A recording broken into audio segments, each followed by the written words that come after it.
ฉลองปีใหม่3วันเสียชีวิต15คนรถไซการบ่ได้2คันสนับสนุนโดยน้ำดื่มหัวเสือเทศกาลงานบุญที่มีผู้คนไปมาหลวงหลายเป็นระยะเวลาแห่งความม่วนซื่นแต่ก็เป็นเวลาแห่งความเสี่ยงต่อชีวิตและทรัพย์สินโดยเฉพาะอุบัติเหตุที่เกิดขึ้นเนื่องจากการสัญจรทางท้องถนน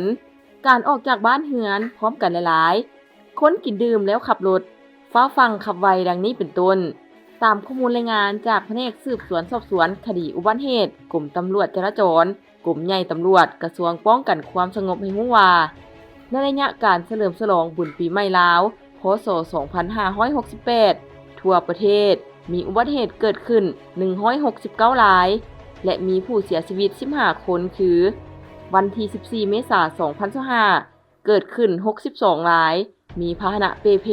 106คันใช้การบ่ได้2คันมีคนได้รับบาดเจ็บ97คนในนั้นบาดเจ็บเล็กน้อย48คนบาดเจ็บสมควร38คนบาดเจ็บสาหัส11คนและเสียชีวิต9คนในนั้นแขวงที่มีคนเสียชีวิตแขวงสัญบุรี1คนหลวงพระบาง2คน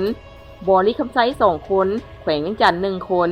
หัวพันแขวงอัตตปือและแขวงสารวันแขวงละ1คน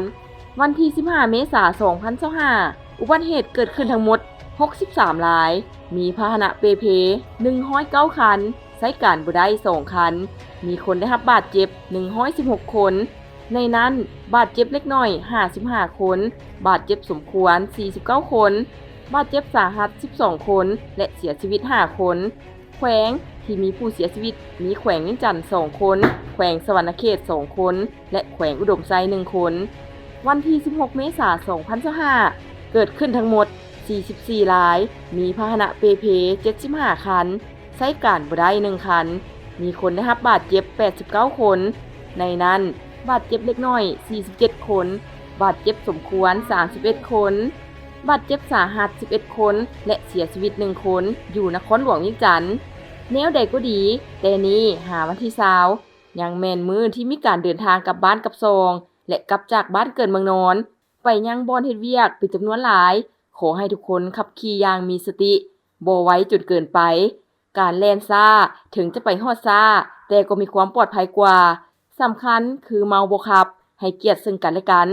บ่ส่วงซิงโดยบ่รับประกันเพราะสุดท้ายแล้วคนที่เสียใจที่สุดเป็นห่วงเป็นทุกข์ที่สุดคือคนในครอบครัวของท่านเองความซื่นใจมีหน้าตาเป็นแบบใดหน้าตาที่คุ้นเคยแต่เห็นแล้วซุ่มซื่นหัวใจน้ำดื่มหัวเสือคุณภาพเหรียญคำระดับสากลตื่มความซื่นใจห่วงใยทุกเวลา